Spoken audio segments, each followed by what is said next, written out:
maybe we can't even stream because it's Oh, and look at that.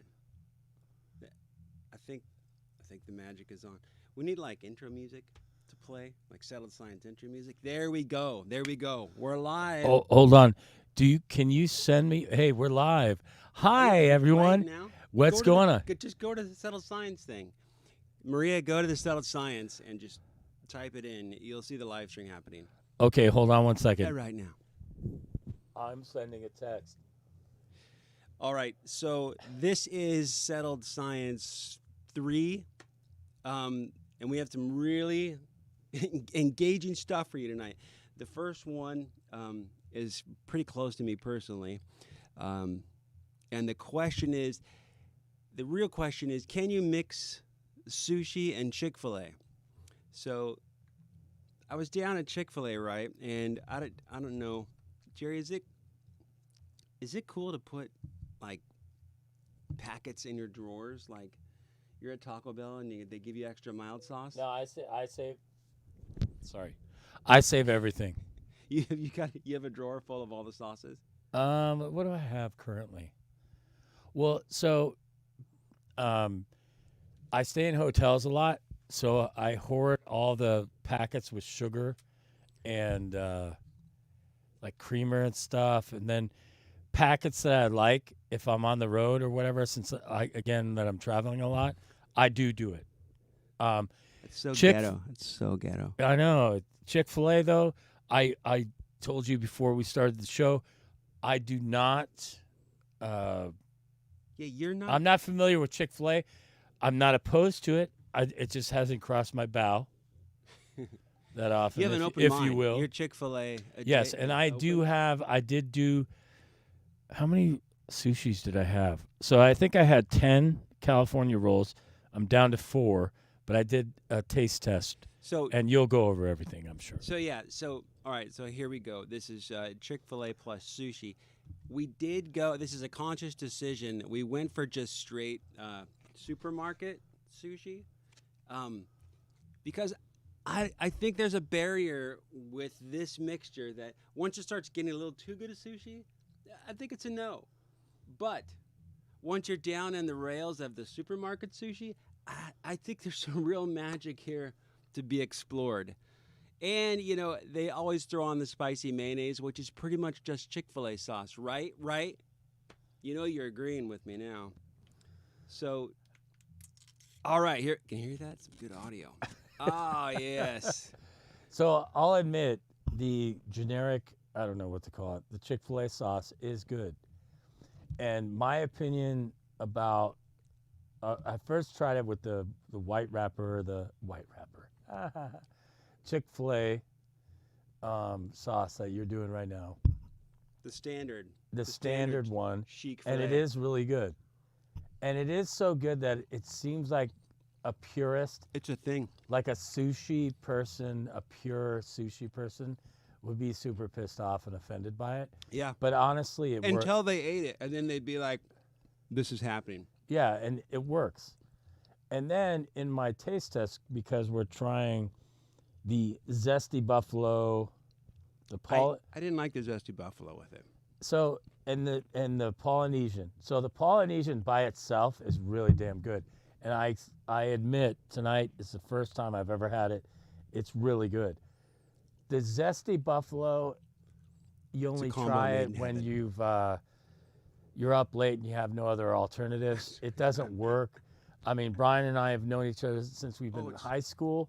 So like late night high school, maybe you've had a couple beers or something. You won't care. College. Yeah, or college. Kids. You got the munchies or whatever. It'll work. But out of the 3, that's the least favorite one. But the Polynesian by itself is really good. So I'm going to start hoarding these because of you, Brian. Telling you, they're worth it. They're So- worth saying, like, I always go through the Chick-fil-A line, and then they're like, well, what do you want? And everybody shouts their sauces. And I actually do, I do throughout the, yeah, give me some extra of these. And I might not even be ordering, but I think I hoard them. A little bit of trailer trash. Well, you coming did through. provide 3 for me and 3 for yourself. I went and there back- were I went back extras. for you. I went back for you. I had just enough for me, and I'm like, oh, that's kind of lame. You can't share a container. It's weird, right? Share. All right.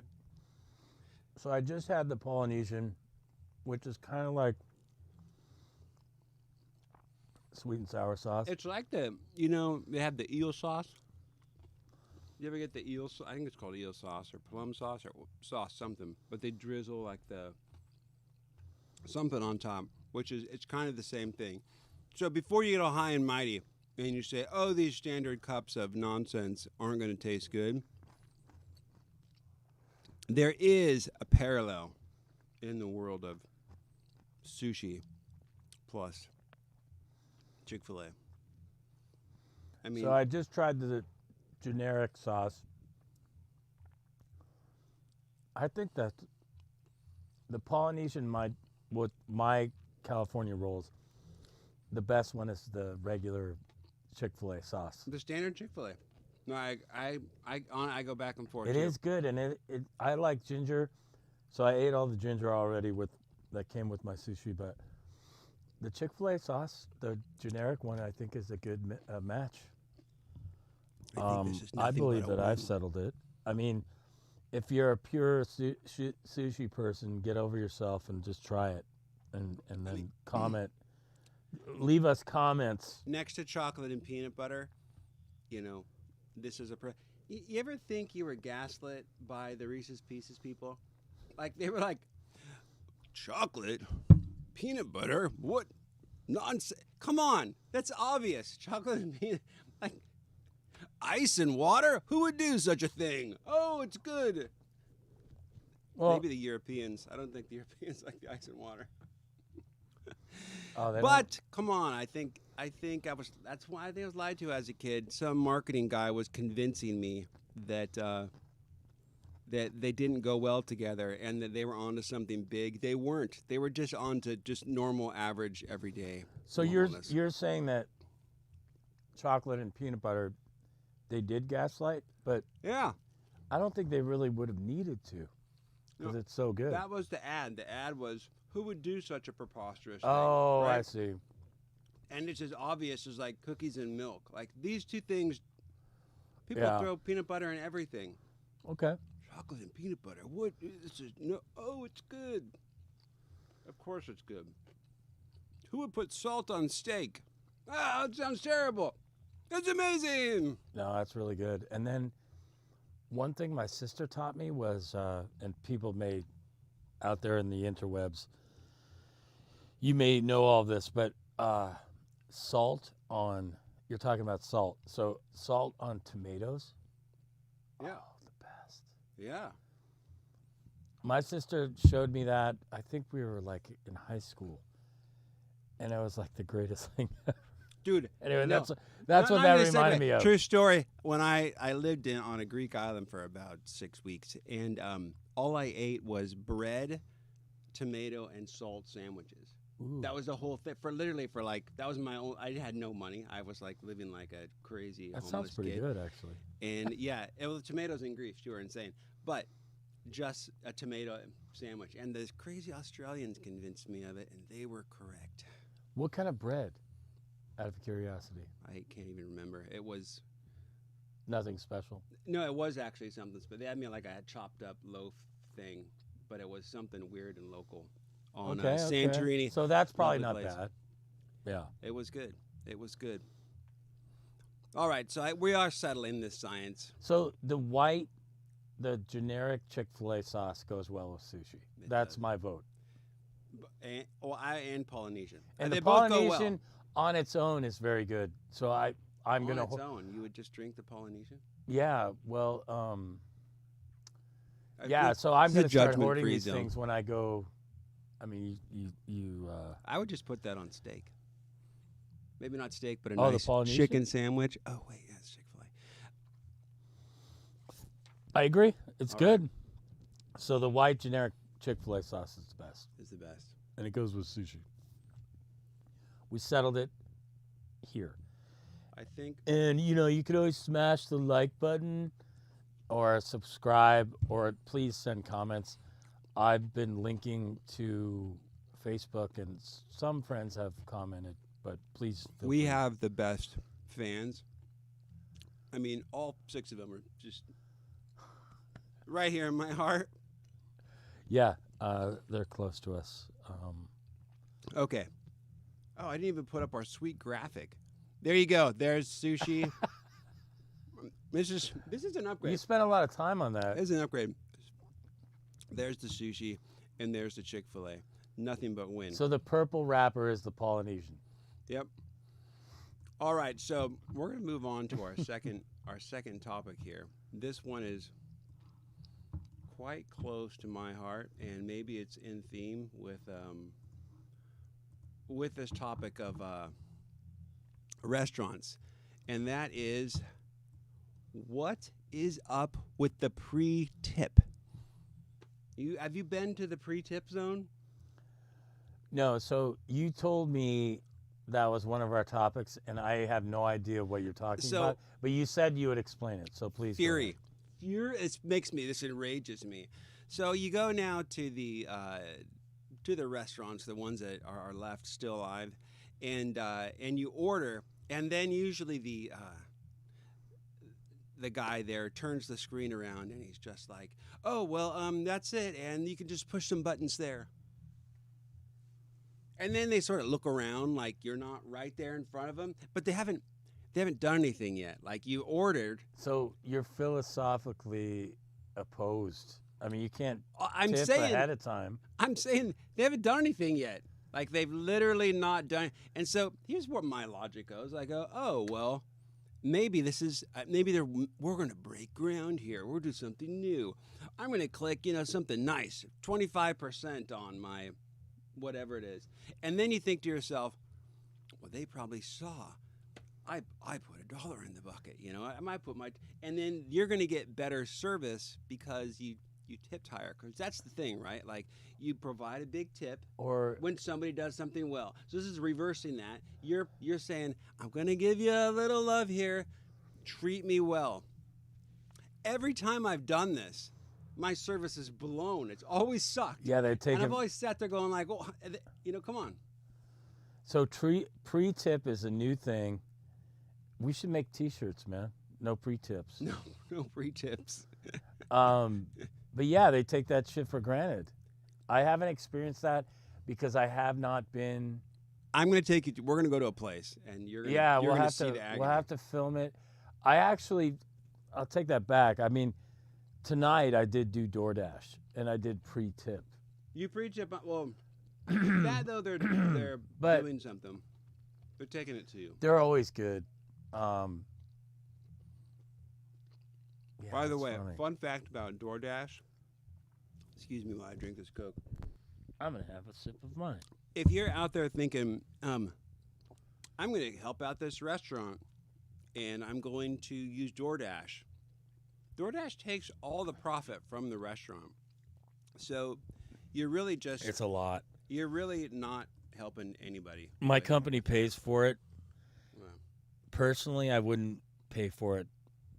Well, But like, a lot. if you go takeout, like if you go pick it up there, like order takeout, the company's like, it's like 18%. Like, they keep 18%.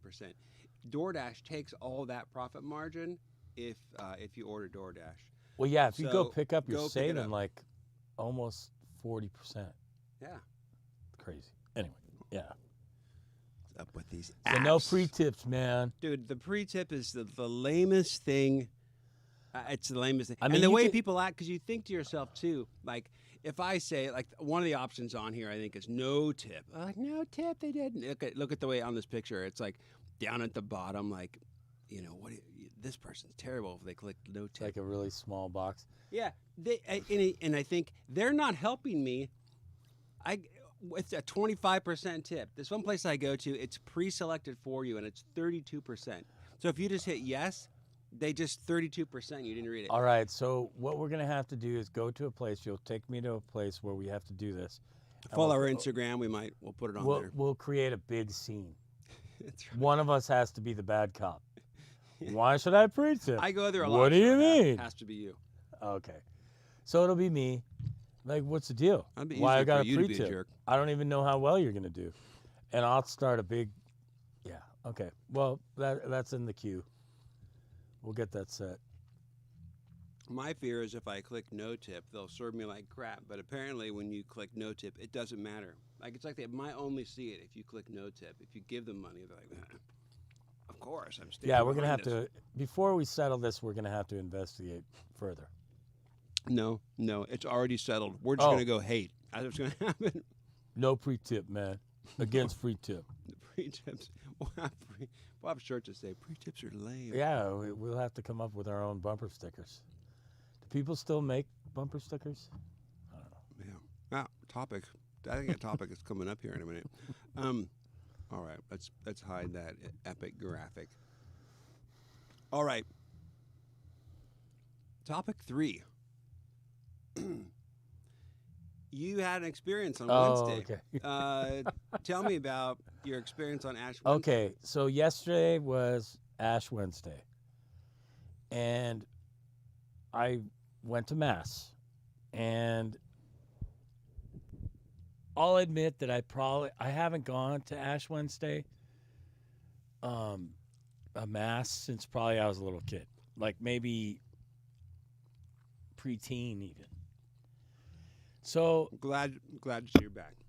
thanks. I'm down with God. Jesus is pretty cool. God, some people would take offense to that. Anyway, I'm just kidding. Okay, so Maria, you did I'm good. going to You did good. Mass. I actually got a cross for my birthday, which I'll spare you guys. But here's what happened. So I went to Mass. It was bilingual. My girlfriend is bilingual, so anyway, it was there with her kids and myself, and it was in Spanish and English. I mean, it was cool. It was great. How do they do that? With the hand language, or they just put the... So the priest did really well. Closed So captions. he spoke. He'd switch it up. Like he'd speak in Spanish for a while, and then he'd switch over to English. And they had screens up where they were covering all their bases, where you could read everything on these screens. So it was pretty cool. So here's what happened to me, which, I mean, I'm not a devout Catholic. I am Catholic, but obviously I don't know what the heck I'm doing. So I stood up to get communion, and I looked over at my girlfriend, and I just motioned like, "Are you getting up?" And she shook her head. So she shook her head no, and she had her kids there, and they all didn't get up. And I got communion. I sat back down, and I thought, oh, maybe it's just from COVID restrictions, maybe. So that's what I was. In a time of COVID.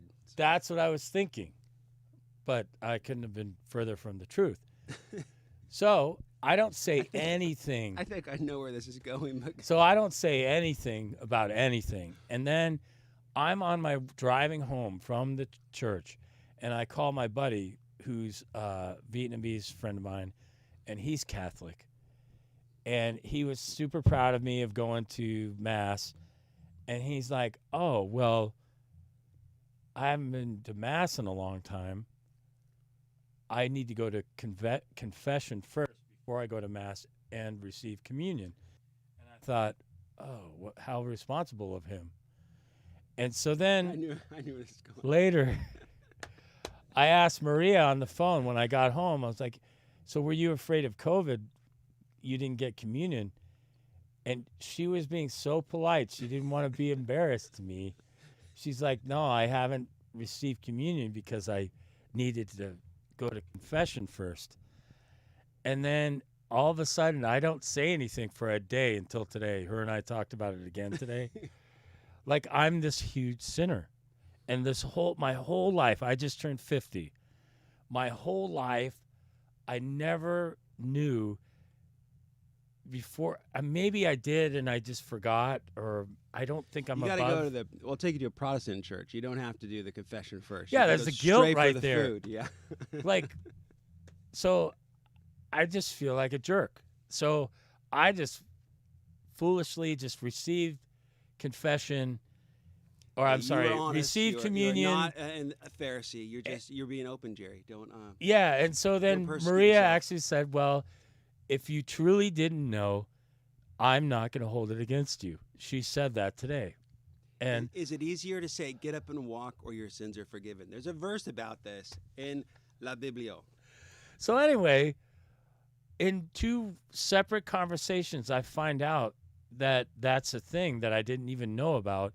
And I just feel like a complete sinner and a jerk. So, that was I tried to go to Ash Wednesday Mass, but did I win or did I lose? See, you should.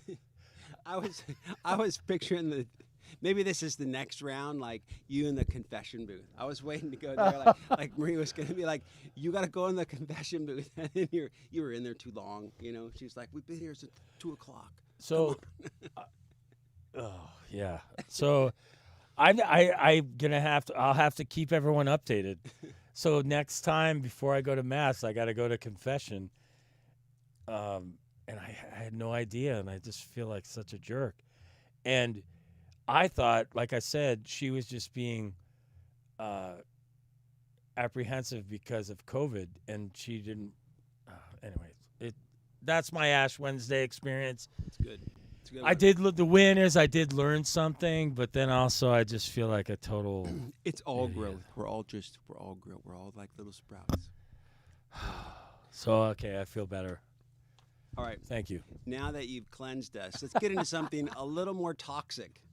The next subject here, I'm going to let you cue this one up about influencers. And influencers. Okay. So, Brian and I both, we listen to podcasts all day while we work. And it's become a religion. Get it? I see that we tied that one together. I don't know if it's going to be related, if these segments are going to be. Anyway. So, listen to podcasts, and then you kind of just get to know certain things. And I started obsessing about a topic.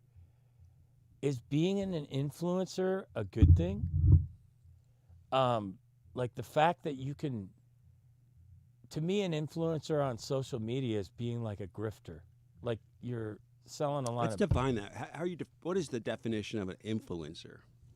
Well, Is there an official definition? Gosh, I don't know if there is. My impression is that it's someone who gets a lot of followers and has a lot of influence, for lack of better words, on social media. What's the difference between a YouTuber and an influencer? Is there a? I think it's all the same, right? Is it?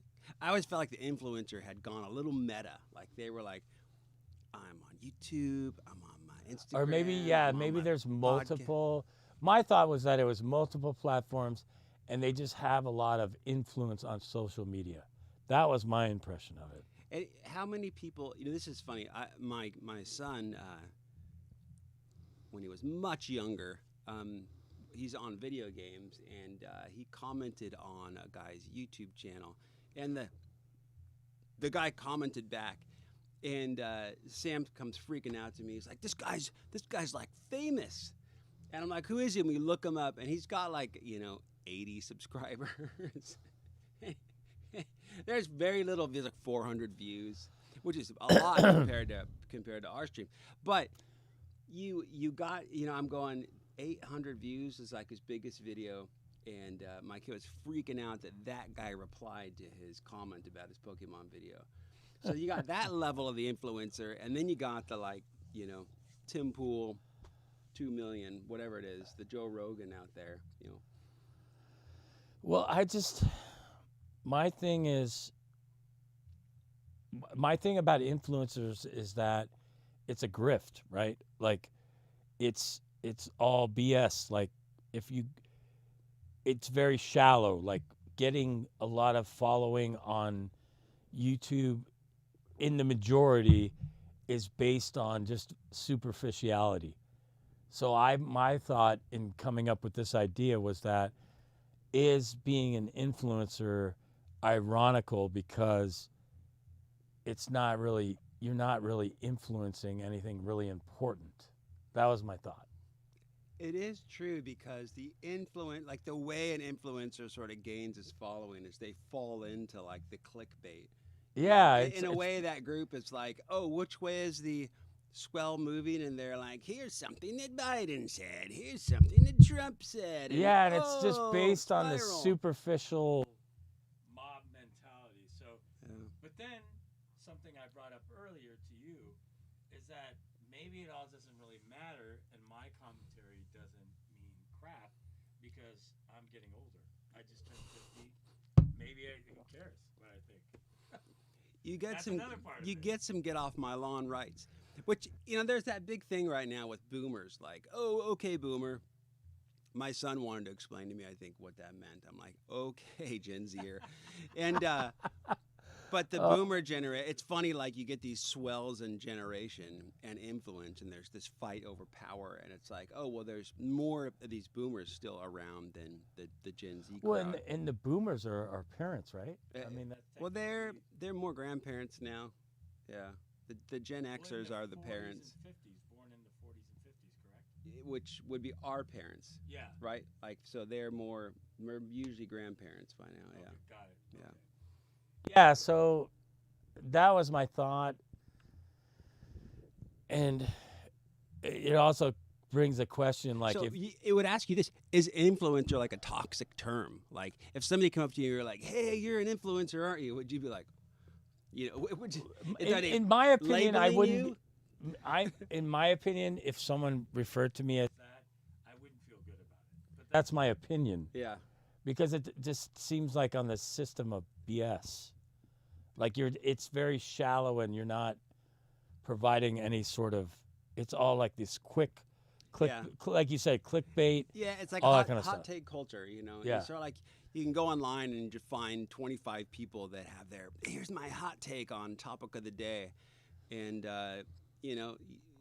40 minutes later, you're like, what did this offer me?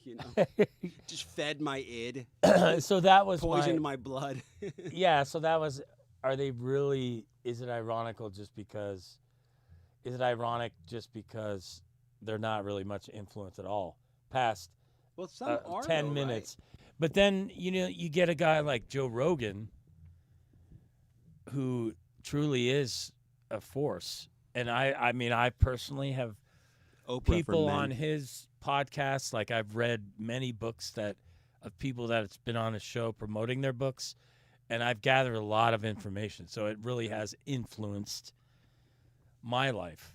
But I would put him in a different class where it's more genuine. He's not really a hot take guy. He's more of an explorer. Yeah, and the fact that his podcasts are more long form, like 3 hours long. Yeah. They're really getting into stuff. So, anyway, it's just an idea I thought of, and Just wait till we have 8 million followers here. We'll look back on this cast and go like, look at this lame influencers. yeah, look at me being such an idiot. All right, speaking Okay. of Joe Rogan and a topic he's always talking about, this one is kind of blowing my mind here. So the question is, can I get the screen up is the question. Did it go away? Wow. Maybe I make a new How long have we been going for? I don't know. Did I lose the screen? I think I did. Oh no! All right. So the question is, oh man, that is not what I wanted to do. That logo looks like a star, like a karate. Anyway. All right. So the question is, we have. Why won't it come up? Did the feed end it? Is Oh, and my screen's died. Man, it's having massive technical breakdowns. I'm gonna have to buy you one of these cameras for. When's your birthday? All right, everybody, just hold tight while technical difficulties happen.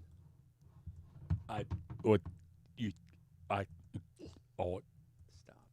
Just kidding. There we go. All right, so if you can see what's happening here. There we go. All right, so minus all that. We'll edit that all out in post. The question we're going after here is is the Roswell crash real? The Pentagon admits testing wreckage from UFO crashes.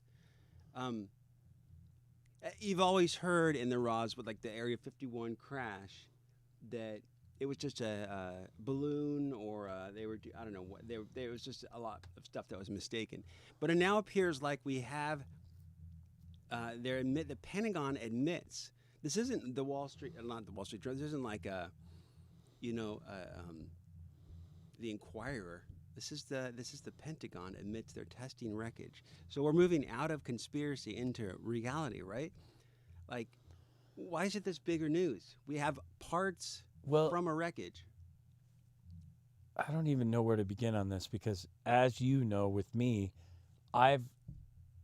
when I'm bored, I go on YouTube and over the last 5 years, looked up conspiracy theories, and then that kind of like CIA conspiracy theories on YouTube, and the algorithm will keep just kind of throwing you down that rabbit hole, and then it kind of evolves into something else.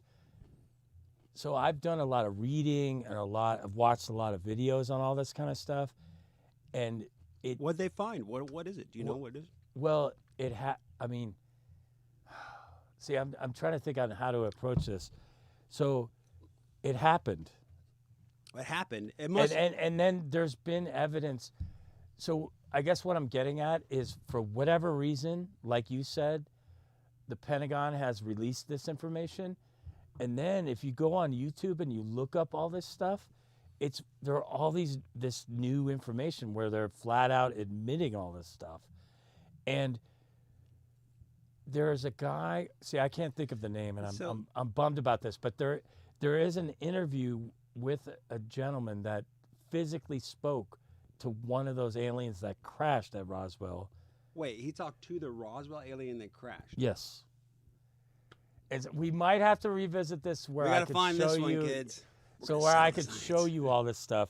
So, but all this stuff has just become available like since the pandemic started, which is kind of weird, and that's a whole different other thing. But all these videos have come up, and all you need to do is look up all this stuff on YouTube, and just spend a couple days just watching all these videos, and all this stuff just comes out of nowhere. Like, all of a sudden, there are all these interviews with.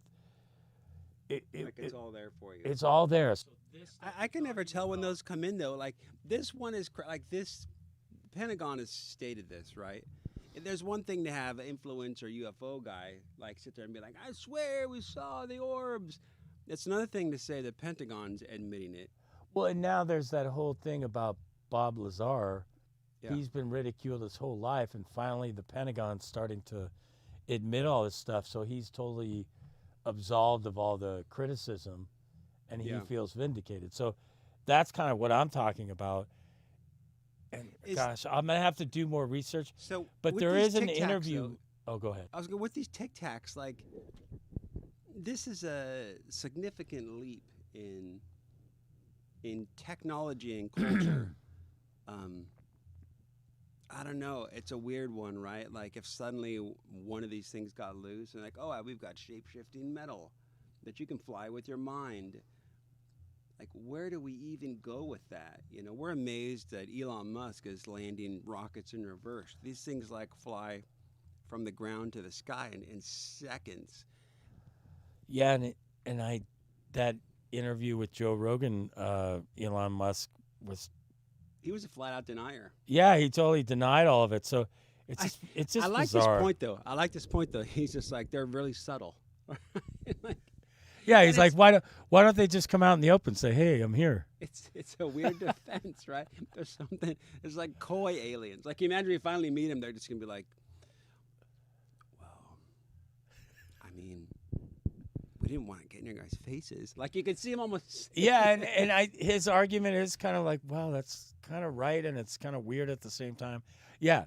So, but this Pentagon thing, it's certain things have come out where there's people have admitted that the aliens that crashed there, some of them had a physical interaction with some colonel with the Air Force in Roswell, where they had this conversation, and it's How did finally they been converse released. with the alien? Yes. Was he speaking jive? Like, what was he? What was Well, that's the other he- thing too. Is like I'm not gonna tell everyone. It's like We're gonna there's have to all look this. up.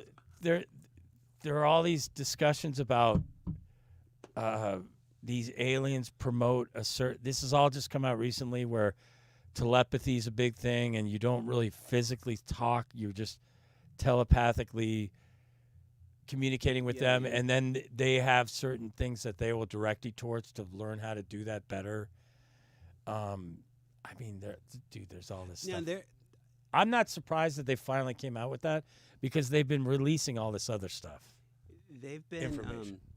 What do you think about the battle between like the alien haters versus the alien? There's a former that's- classmate of ours, Tom DeLong, plays guitar for or sings for Blink 182. He got into the Stars Academy they launched, and they were looking at like defending against what's an alien threat. Versus the other guy, I can't remember the unacknowledged guy, who's much more like the be nice. They just Greer. leave it- Greer. So there are two schools of thought with that, and I've watched all these videos, and there are two schools of thought. One being like Bob Greer's side, where they're friendly. His movies on Prime Video, we've talked about it before, Close Encounters of the Fifth Time, and then Unacknowledged. And in those videos, he talks about how the NSA has this narrative that they're trying to push through guys like Tom It seemed, DeLong, did you watch that the interview? they're against us and they're evil, like the aliens are evil. But then there's another side of all these people that say no, it's the exact opposite, and it's like some sort of deep global deep state narrative that the aliens are evil and shouldn't be trusted. And that's the part where this guy from Blink 182, it seems like he's surrounded himself with all those people with that It seemed trying like to push that they- narrative. It actually seems like they sucked him in. If you listen to his interview, it I was didn't like, listen. I listened the first 10 minutes Oh, and then yeah, I need to listen to it. It's interesting because it sounds like a guy who's way into aliens, and then it's almost like the CIA is like, we're gonna psyop this kid, and they just put him through the. I mean, Yeah, and he kept on referring in the first 5 minutes that I listened to, the people I surround myself with say this, and I'm like, who says that? Like, Yeah. why would you say that? yeah, that's a theme. On It's like that a one. cop out. Anyway, So- I don't know if that answers your question, but Well, I don't know if we can sell the sciences. We'll see where this one goes. well, and Hopefully I'll somebody's- provide the next time we talk about this. I'll provide when I get back to my hotel tonight. I will look up those videos that I'm talking about, and I'll send them to you. All right, that makes unsettled science that we were going to figure out. This brings us to our last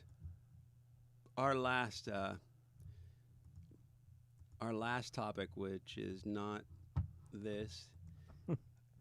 No pre-tip. We No, should, no we should pre-tip. make T-shirts because no one's gonna really know it. I didn't really know what you were talking about at first. Yeah, well, go out. All right.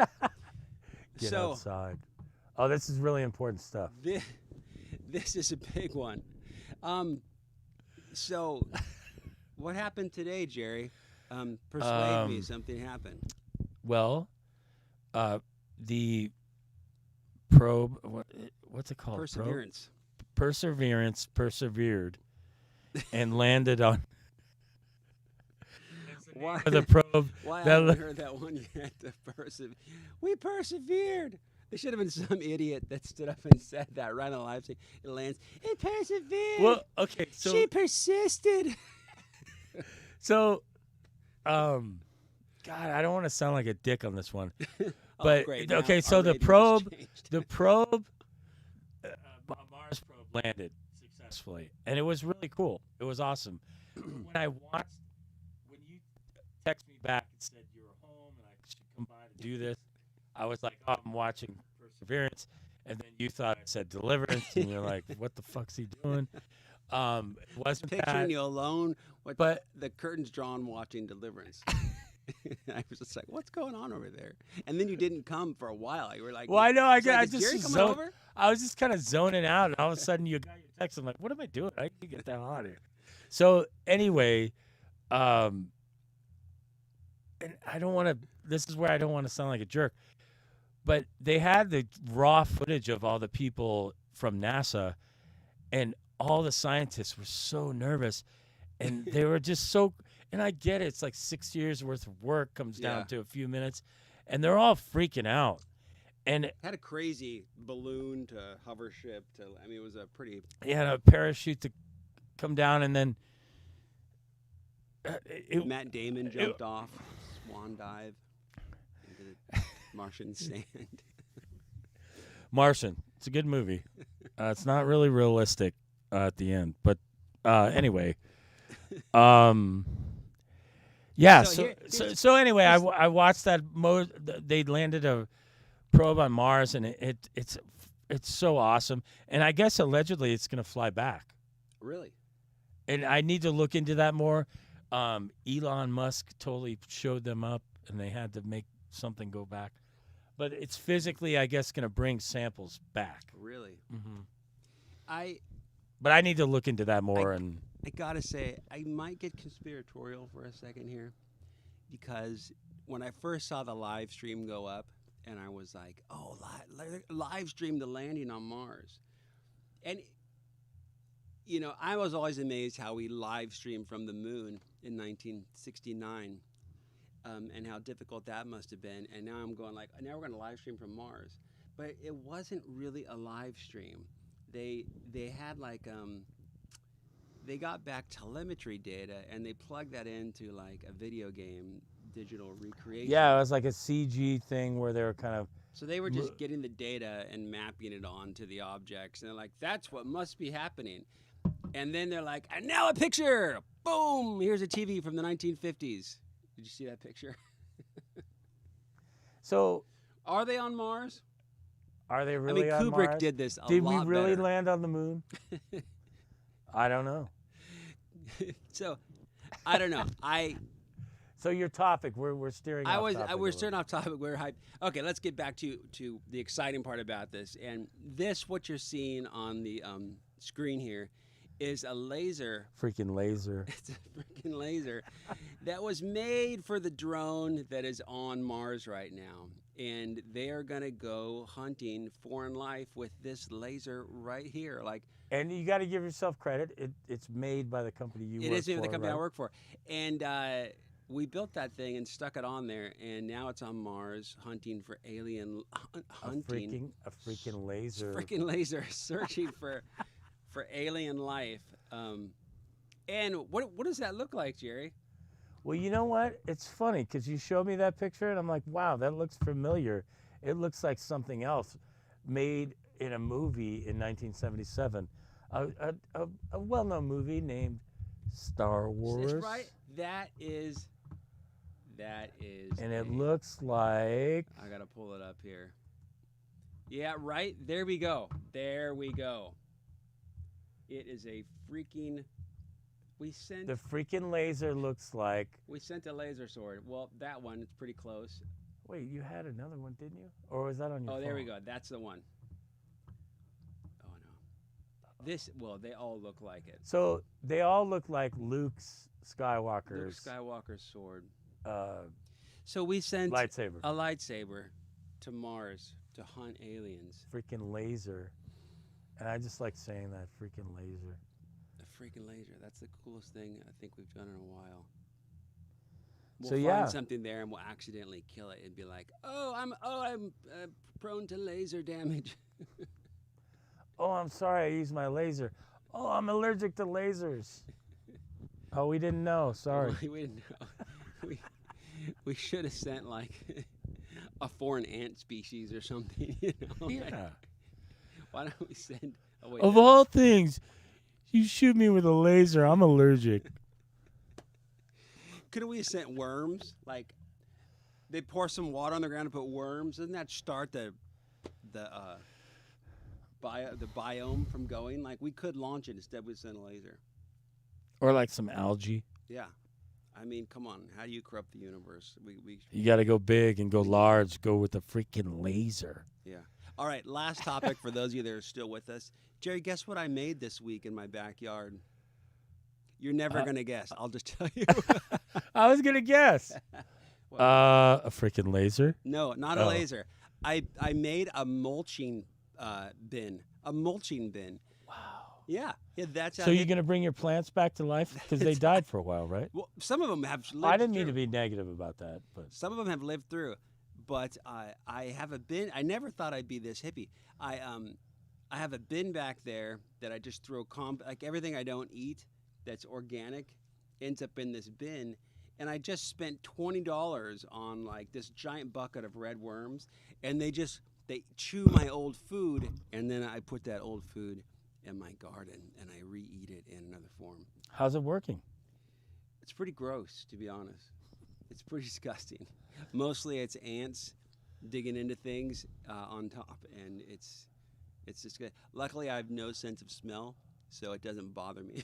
Well, at least, you spoke of the movie with Matt Damon, Martian. Yeah. At least you're not using your own My poop. own feces. Yeah. Yeah. Well, another topic. I just killed that. Sorry. I'm gonna close this one down. Settle Science Happy Hour 3. So, yeah, the mulch thing's cool. Sorry, I just shot that down talking about your poop. Damn it.